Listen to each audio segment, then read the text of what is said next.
Here is the summary of the poem Animals by Walt Whitman. Whitman wants to live with animals. He believes, unlike humans, animals are calm and controlled creatures.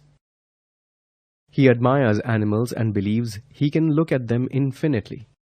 In the next lines, Whitman corroborates this idea by listing different ways in which animals are different from human beings.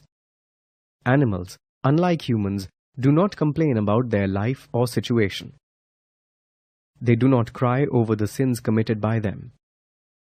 They also do not make the poet sick with their discussions on what is the right kind of duty to God. Animals, Whitman believes, are not dissatisfied creatures. They, unlike humans, do not get mad over their desires to own things. Animals do not subjugate oneself to another, nor do they bow and worship humans who had lived a long time ago.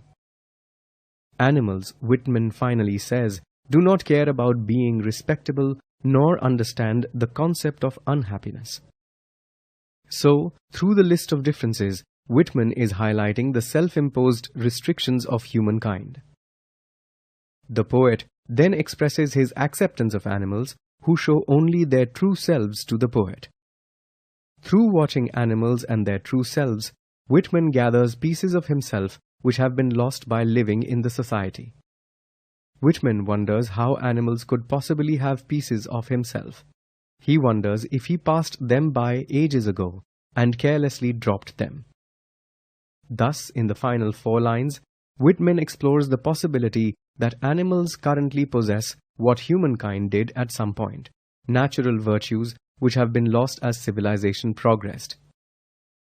It is also a reflection of how an individual loses his or her self when trying to conform to a society focused on appearances than natural human virtues.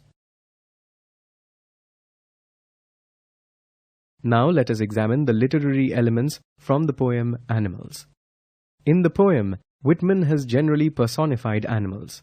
He provides them with the qualities of calmness and being in control. In the poem, the lines, "Look at them long and long. I wonder where they get those tokens," are examples of alliteration. Whitman uses this technique to explore the rhythms of natural spoken language. In the poem, the words "I," "they do not," and "not one" are examples of repetition. The poet uses repetition to strongly stress on the ways in which animals are unlike and therefore better than human beings. The poem Animals does not have a rhyme scheme since it is in free verse. The free verse is a trademark of Whitman's poetry. It was considered groundbreaking since it marked a break from traditional rhyming poetry that was prevalent during his time.